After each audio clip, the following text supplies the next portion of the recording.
Matapos ang makasaysayang pagkakasungkit ng 2 gintong medalya sa men's gymnastics sa Paris Olympics nitong weekend, kaliwat kanan naman ang inaasahang cash incentives at iba pang papremyo mula sa iba't ibang ahensya at organisasyon para kay Pinoy gymnast Kaloy Yulo. Naghahanda na rin ang bansa para sa makasaysayang Heroes Welcome kay Yulo.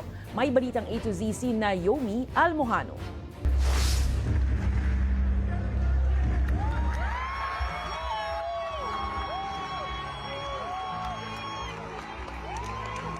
Nagdiriwang ngayon ang buong Pilipinas dahil sa back-to-back gold medal na inuwi ng tinaguriang Golden Boy ng Pilipinas na si Carlos Yulo.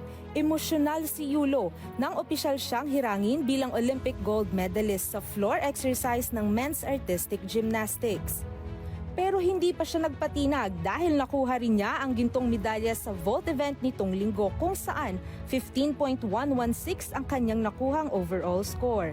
Pero ang mas nakapangingilabot para sa marami, ang muling pagtugtog ng lupang hinirang sa victory ceremony ng men's artistic gymnastics na pinanonood ng buong mundo.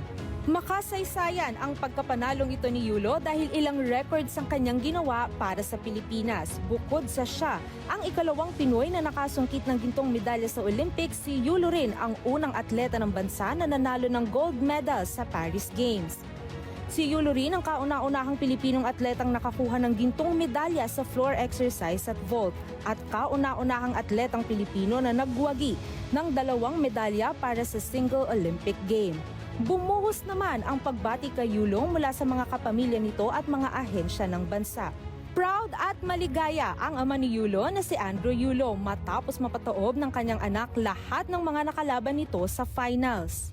Kinilala naman ni Pangulong Ferdinand Bongbong Marcos Jr. si Yulo matapos makuha ang 2 gold medal sa Paris 2024 Olympics. Aniya, saludo siya sa karangalang ibinigay nito sa bansa at ipinagmamalaki ang pagkapanalo ni Yulo sa Olympics. Once in a century Filipino athlete si Yulo, iyan naman ang pagbati ng House of Representatives kay Yulo.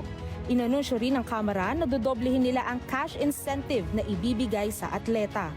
Nagpaabot din ng pagbati ang Senado at sinabing historic ang pagkapanalo ni Yulo ng 2 ginto sa Paris Olympics 2024.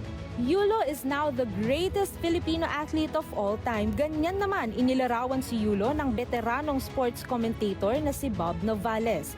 Pinatunayan daw kasi ni Yulo na kayang makipagsabayan ng bansa sa mga malalaking sports competition at ang Pilipinas ay isang rising athletic power within the region. Bukod sa mga pagbati, umani rin si Yulo ng napakaraming cash incentives at papremyo mula sa iba't ibang organisasyon at korporasyon sa bansa. Kabilang na riyan ang 10 million pesos na cash bonus mula sa Philippine Sports Commission at housing and properties mula sa Philippine Olympics Committee. Gagawaran din ng Heroes Parade ang atleta sa pag-uwi nito sa Manila bilang pagpupugay sa kanyang karangalang ibinigay sa bansa. Para sa Balitang A to Z, Naomi Almojano.